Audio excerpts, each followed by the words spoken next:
Nós somos da área indígena Pancararu. Era agente de saúde. Meu nome é Jacira Torres da Silva. Meu nome é Regina Maria de Souza. Moramos na etnia Pancararu. Trabalhávamos na FUNASA. No meu caso, passei 8 anos trabalhando. Fomos desligadas da equipe, não sabemos o motivo e queremos saber, ter um esclarecimento melhor. Pedimos que a FUNASA venha nos informar do acontecimento, qual o motivo, a justa causa, né? E eu acho que da forma que a gente foi dispensada não pode acontecer, né? Fomos prejudicadas assim, dessa forma, sem ser avisada, né? Trabalhando 8 anos. Saí sem direito a nada. Então, tenho 4 filhos, estou desempregada, meu marido não trabalha, né? E que a FUNASA dê alguma notícia ou algum esclarecimento que a gente está aguardando.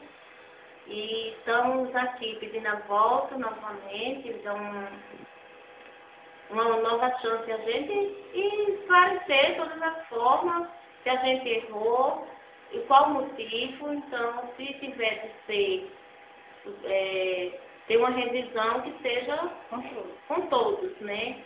Coordenação, equipe toda completa. E não é justo a gente ser despejada dessa forma, né?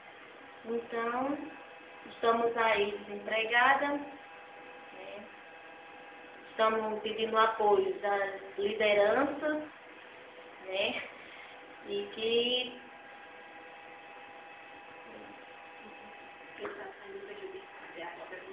sim, quem está sendo prejudicada é a própria comunidade, sem atendimento, sem aviso. Por exemplo, teve a vacina, ninguém foi avisado, teve o PCCU, ninguém foi avisado, tem os hipertensos, teve médico. E a comunidade está toda revoltada, junto com a liderança, cacique e pajé, está com a gente para nossa volta.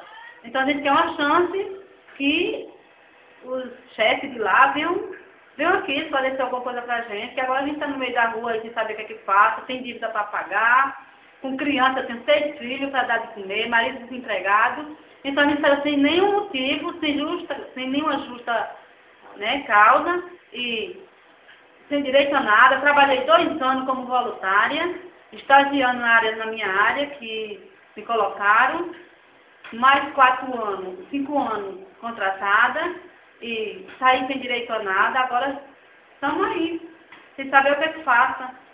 Nem o salário do último mês a gente ia receber, se a gente não fosse fazer fosse lá atrás, ou esperar uma resposta. Então a gente foi lá, brigou pelos direitos da gente, mas só a gente recebeu o que tinha dentro só. Então a gente quer uma ajuda de vocês, autoridade, que venha fazer alguma coisa pela gente, que assim não pode ficar não. E se não quiser fazer, mande algum justificativa que a gente vai procurar no seu direito.